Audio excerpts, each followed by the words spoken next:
حضرت موسیٰ علیہ السلام کو اللہ تعالیٰ نے حکم دیا کہ سمندر کی طرف جاؤ، وہاں 3 کشتیاں ڈوبنے والی ہیں۔ حضرت موسیٰ علیہ السلام فوراً حکم الہی کی تعمیل کرتے ہوئے سمندر کی طرف چل دیے۔ ساحل پرسکون تھا۔ بہت دور سے کشتی آتی ہوئی دکھائی دی جو آہستہ آہستہ ساحل کی طرف بڑھ رہی تھی۔ ابھی وہ کنارے سے کچھ ہی فاصلے پر تھی کہ حضرت موسیٰ علیہ السلام نے آواز دی کہ اے کشتی والو، اللہ کا حکم آنے والا ہے، ہوشیار رہنا۔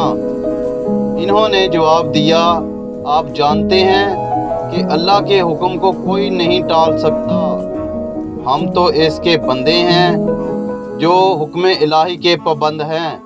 کشتی والے ابھی یہ بات کہہ ہی رہے تھے کہ اچانک ایک موج اٹھی اور کشتی ڈولنے لگی۔ سوار اپنے آپ کو بچانے کی کوشش کرنے لگے۔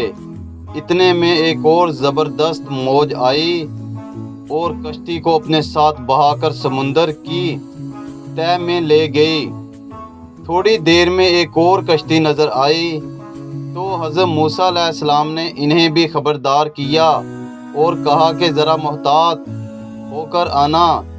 انہوں نے بھی پہلے والوں کی طرح جواب دیا، جو کچھ ہونا ہے ہو کر رہے گا، اور کشتی کو کنارے کی طرف لاتے رہے، یہاں تک کہ ساحل کے قریب آتے آتے یہ کشتی بھی ڈوب گئی۔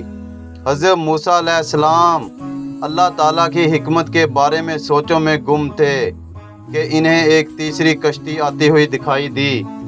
آپ نے حسب سابق اس کشتی والوں کو بھی نصیحت کی کہ دیکھو، اللہ کا حکم آنے والا ہے، اپنے گناہوں کی معافی مانگو، ذرا محتاط ہو کر آؤ۔ انہوں نے جواب دیا کہ اے اللہ کے نبی، جس طرح آپ سچے ہیں اس طرح اللہ کا حکم بھی اٹل ہے، اسے کوئی نہیں بدل سکتا، لیکن اللہ کی رحمت بھی تو ہے، ہم اس کی رحمت سے کیوں مایوس ہوں؟ لہٰذا ہم اللہ کی رحمت پر بھروسہ کر کر آ رہے ہیں، اور وہ اپنی رحمت کے صدقے میں ہمیں ضرور امن و سلامتی کے ساتھ کنارے پر پہنچائے گا۔ کشتی والوں کا یہ جواب سن کر حضرت موسیٰ علیہ السلام خاموش ہو گئے۔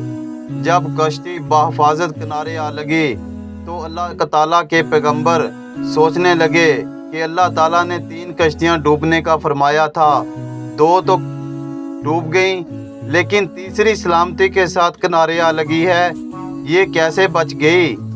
ارشاد باری تعالیٰ ہوا کہ اے موسیٰ، آپ نے سنا نہیں کہ تیسری کشتی والوں نے کیا کہا؟